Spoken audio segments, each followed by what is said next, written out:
An oil patch icon is heading into retirement. GMP FirstEnergy Deputy Chair Jim Davidson will call it quits 25 years after co-founding the junior oil and gas financier. The energy industry has seen a lot of change during his time at the helm. He's with us now from Calgary. Thank you for being with us.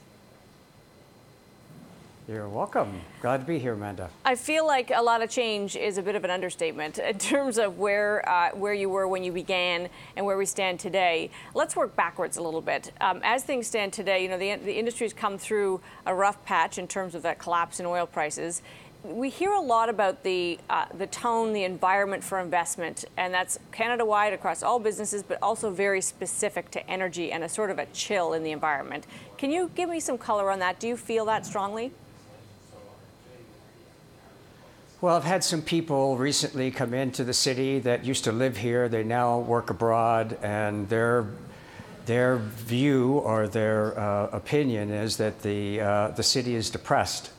Now, I feel that we're actually dealing with the issues that we have in front of us in as constructive a manner as we can, but certainly we've been buffeted by some very strong headwinds, and when we believe we're on track or about to get some good news, something seems to go wrong, be it financial, commodity, political, or otherwise. So in terms of attracting capital and being able to, put capital to work, is this as bad a time as you've seen, or does it compare to other periods in history since you've been doing business there? This is the worst that I've ever seen. In prior cycles, throughout my history in the business and throughout the 25 years of FirstEnergy, we've had downturns that have been caused for different reasons and of different severity. But they used, and some of them have lasted a little bit longer than others. Others have been sharp and immediately corrected back to the upside. In this situation, it has been meaningful, difficult, and long, over 4 years that we've been in a down cycle in the energy industry. And as a result of that, we're on the cusp of or have already lost a number of very good quality people. We've had industries had to obviously downsize. FirstEnergy downsized several times before the merger with GMP. GMP has downsized. All of the banks are right-sizing, as they like to put it, which I think puts a little bit of a better positive spin on it. But yet, certainly, this has been the worst for the longest period of time. What would you like to see happen to address that? There's a possibly simplistic view that we build a pipeline and we ail what cures us, or cure what ails us. Is it that simple, or is it more complicated than that when it comes to the Canadian scene?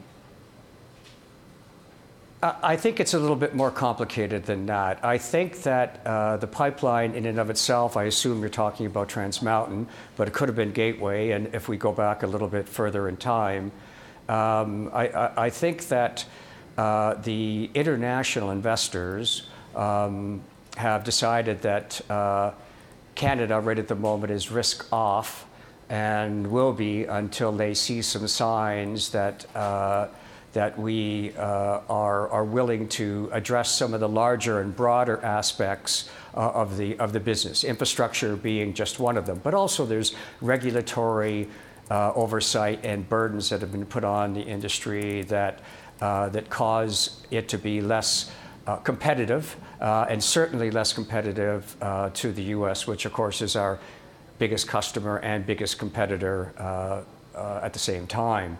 It takes a lot shorter period of time to get a well licensed and drilled in the U.S. At a lower cost. The regulatory burden to the enterprise that is drilling that well is a lot less from a financial perspective.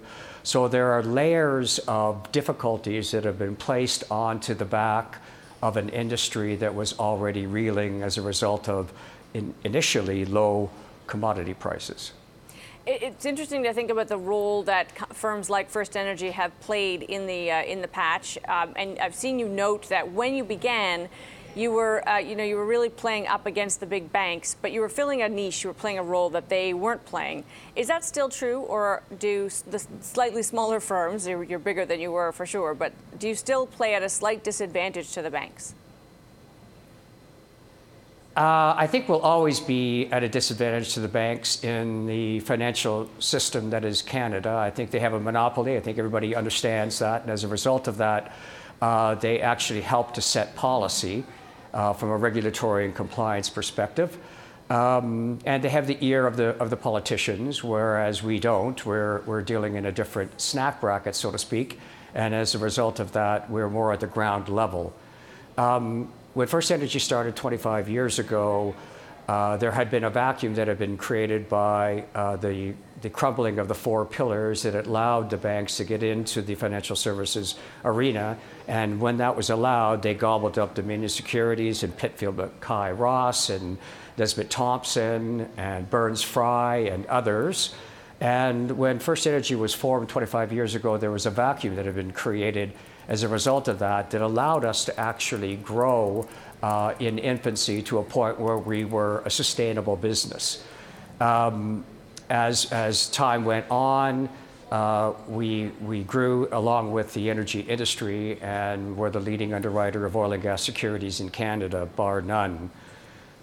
Now, obviously, the situation has changed. The energy industry is in a sustained downturn. But GMP that we merged with has done a fantastic job of growing new industries. And that's really what a boutique does. It grows new industries. And we wouldn't be where we are today in terms of the either the blockchain industry or cannabis if it weren't for boutiques like GMP and Canaccord. They serve a purpose. It creates some financial biodiversity in this country, and it's absolutely necessary. So I think they're still relevant. We are still relevant, or they are. I guess I'm now retired. I'm going to have a difficult time making that transition. But they are still relevant and important to the industry overall. Well, as such, I guess I want to finish by asking you whether, if you were trying to start a FirstEnergy today, would you be successful? Could it happen right now? Would we be successful? If you were trying to begin a boutique firm or in would this I be amenable to doing it? No, I won't ask you to start over. Thank you. I appreciate that. So does my wife, frankly. No, I think that another boutique will be formed in this environment. It's difficult, but there's still creative individuals that are involved with starting new businesses and new industries. There's machine learning, artificial intelligence. There's all sorts of new industries that are starting up that need creative, on-the-ground level financiers. It's absolutely strategically important to the firm. You cannot grow the way that the Prime Minister suggests that he would like to grow away from industry, from energy and the extractive industries and into this new age environment without boutiques. Mm-hmm. They actually fill a purpose and a role. They take the leap of faith that is necessary to supply capital to budding young entrepreneurs. The banks don't have the DNA to do that. It's not within their purview. They wait for us to grow the industries to the point where they can then align themselves and take them to the next level. It's a continuum, a financial continuum that's absolutely necessary.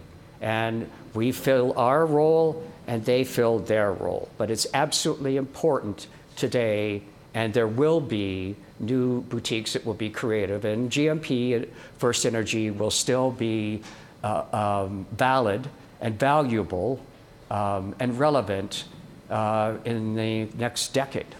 All right. It's great to have your thoughts on this, Jim. Appreciate it.